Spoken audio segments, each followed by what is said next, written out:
Bien-aimés frères et sœurs en Christ, et spécialement tous ceux qui prêchent la parole de Dieu, que le Seigneur soit avec vous d'une manière spéciale. Nous regardons en arrière à un week-end avec des grandes bénédictions. Le Seigneur était vraiment bon envers nous. Il a accordé l'inspiration divine et la révélation pour voir les prophéties bibliques dans leur accomplissement et aussi avoir un regard à Jérusalem, sur Jérusalem et voir les choses qui se passent là-bas maintenant. Selon ce que notre Seigneur a dit, quand vous verrez toutes ces choses arriver, alors vous savez, vous ne devinez pas, mais vous savez que le temps est proche et que nous devons nous redresser car notre rédemption est proche. Et de l'autre côté, nous avons le message de l'heure, le dernier appel, la parole promise à l'Église et finalement les promesses qui sont adressées aux vainqueurs, à ceux qui sont appelés à sortir et se préparer pour le retour de notre bien-aimé Seigneur et Sauveur. Et de la même manière comme Israël doit retourner dans sa terre, la terre que Dieu leur a promise, et de se préparer quand les deux prophètes auront leur ministère à Jérusalem. C'est ainsi que ceux qui sont appelés à sortir maintenant doivent retourner à la parole promise pour ce jour. En rapport avec Israël, nous lisons dans Zacharie chapitre 2, verset 12, « L'Éternel possédera Juda comme sa part dans la terre sainte, et il choisira encore Jérusalem. Le Seigneur possédera.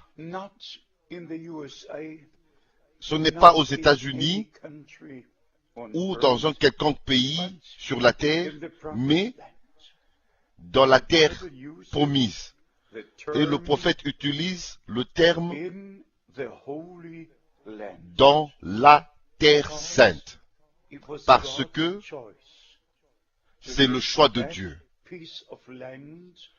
de donner cette portion de terre à son peuple élu Israël, et aussi choisir Jérusalem comme l'endroit même de sa manifestation à son peuple. Et nous lisons dans Zacharie chapitre 14, quand le point culminant sera atteint, le Seigneur posera ses pieds sur la montagne des Oliviers. Zacharie chapitre 14, verset 4. Et nous lisons à la fin du verset 5, dans Zacharie chapitre 14, « Et l'Éternel, mon Dieu, viendra et tous ses saints avec lui. » Et quelque chose de spécial s'accomplit quand cet événement arrivera aux Juifs. Et quand cela s'accomplira, au verset 7, ce sera un jour unique, connu de l'Éternel, et qui ne sera ni jour ni nuit, mais vers le soir, la lumière paraîtra. nous voyons l'accomplissement de cette prophétie quand nous lisons à partir du verset 1 jusqu'au verset 7 et le reste pour comprendre exactement quand cela arrivera et l'endroit de l'accomplissement. Et en même temps, nous comprenons que Jésus, notre Seigneur, a dit « Celui qui me suit ne marchera pas dans les ténèbres, mais il aura la lumière de la vie. » Et Jean-Baptiste est venu pour rendre témoignage à la lumière, Jésus-Christ, et cette lumière. C'est ainsi que nous comprenons par la révélation divine que le jour de la grâce a eu un commencement et aura une fin. Et nous comprenons aussi que Frère Branham a dit plusieurs fois qu'il y aura de la lumière au temps du soir. Et c'est ainsi avec les Juifs, quand leur temps arrivera, nous, notre temps est déjà arrivé. Parce que, selon Actes chapitre 15, Romains chapitre 11, le Seigneur va achever son œuvre avec l'Église des nations et il se tournera vers Israël et tout Israël sera sauvé. Il y a plusieurs écritures qui se réfèrent à cet événement. Maintenant, au sujet de l'Église épouse, celle qui est appelée à sortir, qui est consacrée au Seigneur, qui a été ramenée à la parole, aux enseignements apostoliques. Et non nos têtes, mais nos cœurs sont ramenés à Dieu, à sa parole, et respecter ce que la Bible dit. Mes bien-aimés, je l'ai dit plusieurs fois, j'ai connu Frère Branham pendant 10 ans. Je suis très très reconnaissant pour cela. J'ai eu plusieurs conversations avec lui, personnellement, même au téléphone. À partir de Krefeld à Jeffersonville, j'ai 21 lettres de notre correspondance. Je suis très très reconnaissant envers Dieu pour cela. J'ai traduit toutes ces prédications dans la langue allemande. Alors s'il y a quelqu'un sur la terre qui peut prétendre connaître les enseignements et le message, et je crois que c'est justifié que je fasse cette déclaration. Et en même temps, je réalise combien de frères sur la terre n'ont plus de respect envers la parole de Dieu, mais ils expliquent les déclarations de Frère Branham sans ramener cela aux Écritures. Et ça, selon ma compréhension des choses, c'est vraiment la partie de la séduction du message de l'heure.